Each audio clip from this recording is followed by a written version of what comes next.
The images in the following program are highly sensitive and may be as disturbing to viewers as they were to us.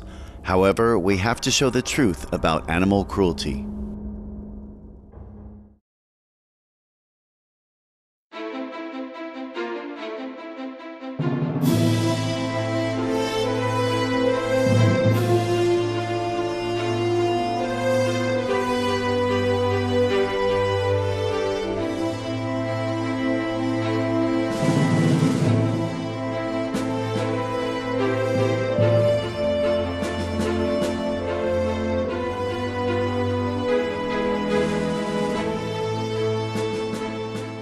Kind and loving viewers, welcome to Animal World, Our Co-Inhabitants on Supreme Master Television. Today, on our Stop Animal Cruelty series, we will be viewing segments of a short documentary on primate experimentation that discusses the torture and abuse involved in using animals for so-called scientific research. Today's documentary was produced and filmed by Animal Defenders International, a noble organisation based in the UK that strives to protect animals from cruelty through various public awareness campaigns. Let's now view excerpts from the beginning of Save the Primates, written and directed by Tim Phillips and Jan Creamer, both of Animal Defenders International, and find out exactly how our loving friends, who share 96% of our DNA, are stolen from their families in the wild and sold to labs for a life of confinement, severe maltreatment, and often early death.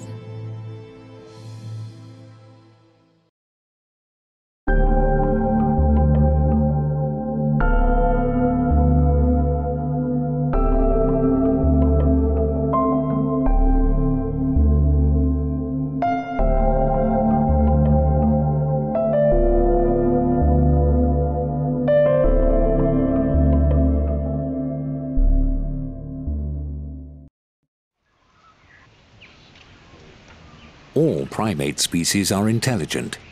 Some use tools, others show self-awareness, and they're good at problem solving. Most live in social structures and family groups. We are primates. When justifying experiments on other primates, they're referred to as the non-human primates. Yet these non-human primates have proved themselves capable of learning rudimentary arithmetic, have demonstrated reasoning. Some have even learned to speak in human sign language, and they display similar emotions to us, such as affection, anger, and sorrow, even empathy.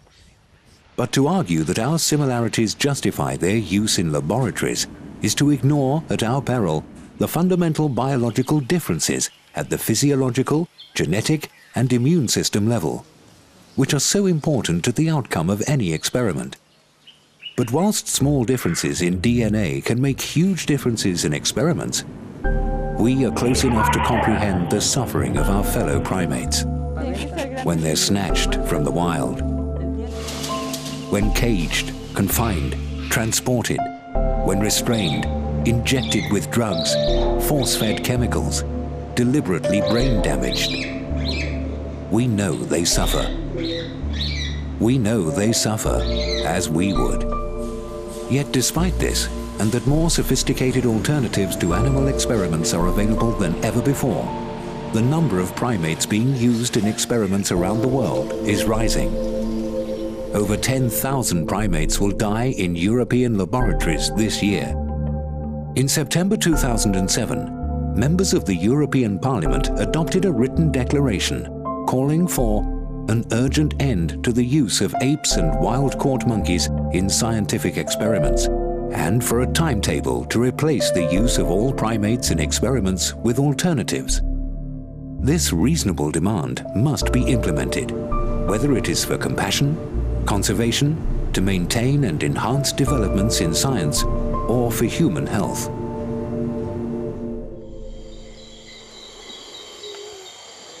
A quarter of primate species are threatened with extinction. Yet the Western research community demands the right to take these species for unnecessary and unreliable experiments, when alternatives could be used instead. The frightened monkeys are torn from the trees, their freedom and families. Their forest is replaced by the barren, factory-type conditions of a laboratory, and some are put into isolation. Torture for a monkey. With an estimated 10% of primates in EU labs coming from the wild, and many more from wild-caught parents, good intent has not been enough, and a clear prohibition of this cruel business is desperately needed.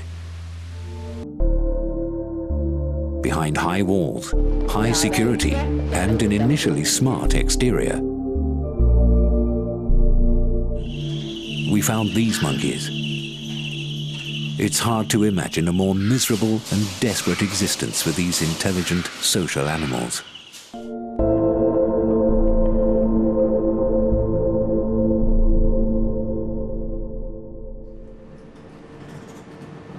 Most monkeys arriving in European laboratories are used in the type of commercial testing that is contracted by manufacturers of pharmaceutical, chemical, and other products to perform tests on an industrial scale.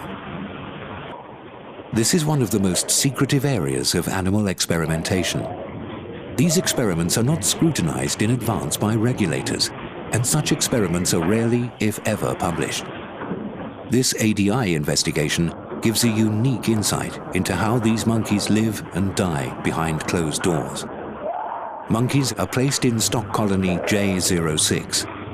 Up to 15 share a room little more than 2 meters wide and tall by 3 meters long, with a small catching cage.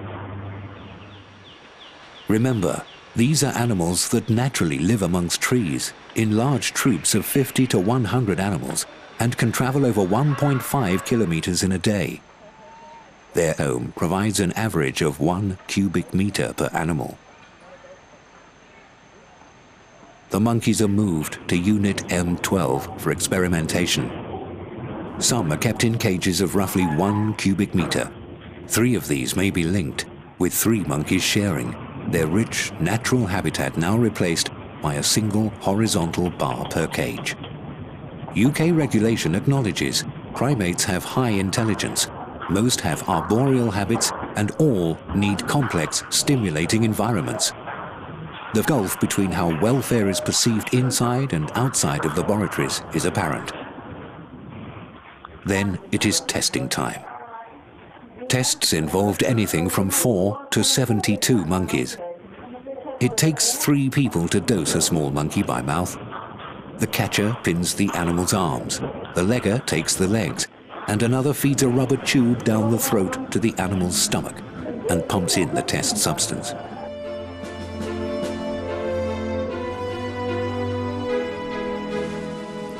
Let's now take a moment to consider the situation of these innocent sentient beings. When we return, we'll continue with more segments from the Save the Primates documentary and learn more about the absolutely horrendous treatment that these intelligent animal co-inhabitants must endure.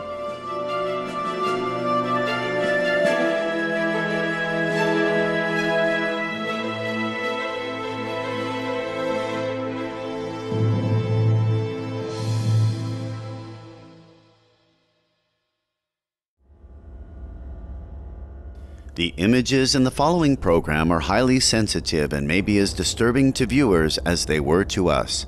However, we have to show the truth about animal cruelty.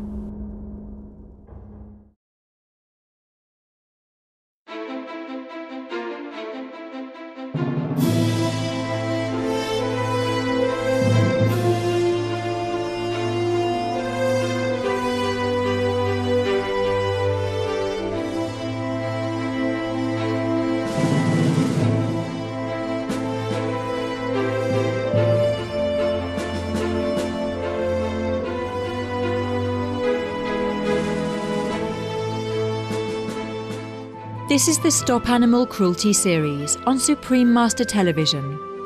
We have been viewing excerpts from the Save the Primates documentary by Animal Defenders International, an animal rights advocacy organisation. The film shows the appalling treatment of primates used in so-called scientific research and the unimaginable conditions in which they are kept. We now continue with more segments from Save the Primates. In other tests, the monkeys are strapped down in chairs. For some, the stress is so great they suffer rectal prolapse, a known indicator of gross stress in restrained primates. Sometimes several monkeys would prolapse, and some individuals would prolapse repeatedly. During an inhalation study licensed as mild, 3 monkeys died or had to be killed due to partially collapsed and blocked lungs. 3 others collapsed but were revived. A necropsy showed the animals had blackened lungs. In the wild, these monkeys innovate and learn from each other, passing on skills and knowledge such as cleaning food. What do monkeys who peer from their cages think as their companions are strapped down for experimentation? And what of the animals tested upon month after month? Some monkeys had an incontinence drug pumped into their stomach every day for a year. Others were bled multiple times in a day, or day after day, enduring over 80 bleeds. On the days when animals were killed and necropsied, the other monkeys would fall silent. The results of these tests are known to be affected by the stress and fear experienced by the monkeys. During tests for an asthma drug, monkeys suffered with liquid feces, redness of face, lips, feet and hands, swollen penises, low heart rate, hernias, body tremors, and a quiet, hunched appearance. It doesn't have to be this way. Scientific and technological advances are forging ahead, creating fast, accurate, non-animal techniques which provide data directly applicable to humans. They avoid the differences between species which make outdated animal experimentation methods unreliable. For example, gout is caused by excess uric acid, which is produced in monkeys, apes, and humans, but only humans get gout. Monkeys can carry herpes B virus without suffering the disease. In humans, the disease is rare, but almost always fatal. Studies have shown that effects of compounds in humans differ from those in laboratory monkeys on average a third of the time. Such differences were illustrated when the UK trial for test drug TGN-1412 was almost fatal to human volunteers. Yet laboratory monkeys had been given doses of the drug 500 times that given to the human volunteers without such side effects. Now, many agree that this disaster could have been avoided by using advanced technology, microdosing. Microdosing involves giving tiny, safe doses of new compounds to human volunteers, and samples of blood or urine are then analyzed by accelerator mass spectrometry, or AMS. Able to count individual atoms, and so sensitive it can detect a compound even if just 1 liter of it were diluted in the world's oceans, AMS can show how compounds have been absorbed, distributed, metabolized and excreted by the human body. The European Union Microdose AMS Partnership Programme recently demonstrated microdosing as 80% predictive of drug absorption and distribution in the human body, making it significantly more accurate than primate, dog and rodent models. Adoption of advanced techniques such as this would allow drug development to be accelerated, accuracy improved, and costs cut. And this is not the only modern technique ready to replace the use of primates. Others include cell and tissue culture models, the latest microscopic techniques, sophisticated computer and mathematical modeling, three-dimensional tissue engineering, and high-tech scanning. After commercial testing, the next largest area of primate use is academic neurology experiments in universities. These studies can involve restraint, brain damage, and electrodes permanently implanted into the animals' heads. Often this so-called fundamental research does not attempt to justify itself by describing a clear application for human benefit. Yet advances in modern scanning techniques are enabling non-invasive neuroimaging of the human brain, providing unprecedented understanding of mental ill health, neurodegenerative diseases, vision, hearing, speech, pain, and more, by providing data of direct relevance to patients. There are no regulatory requirements for academic experiments, so this is a field where replacement with modern scanning techniques could be rapid. Industry and regulators, and indeed much of academia, are inherently resistant to changes in the established system. But the reality is that animal testing is a poor predictor of human responses. Commercial testing is a huge area of primate experimentation, but a comparatively small part of the overall testing for new drugs. So replacement should be faster than with the EU cosmetics testing ban, where a start-to-finish test replacement strategy was employed. Primates come at the end of the testing program as the second mammal required by regulation. By the time the monkeys were being strapped into restraint chairs, hundreds, even thousands of smaller animals would already have been experimented upon to test the same product. If regulators are serious about replacing animal testing with advanced technology, it's vital that the animal tests be ended earlier and that testing move to human-based methods as quickly as possible. We are primates too, and we do know better.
We would like to extend our gratitude to Animal Defenders International for producing this documentary, which demonstrates the reality of the utterly inhuman practice of animal testing. It is clear that this barbaric and unscientific research must be stopped immediately. What can we do to help? First, only buy products that have the "Not Tested on Animals" label on the container.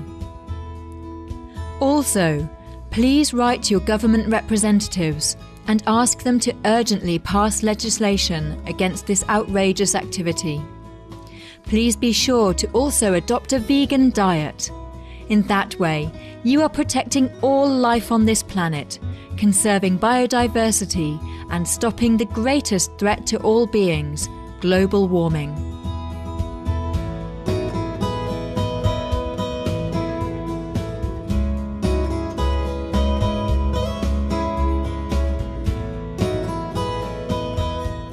Thank you for your supportive company today on Animal World, Our Co-Inhabitants. Together, we can protect the animals and speak up for those who cannot speak for themselves. Coming up next is enlightening entertainment after noteworthy news. May all of God's creations be loved, honoured and protected.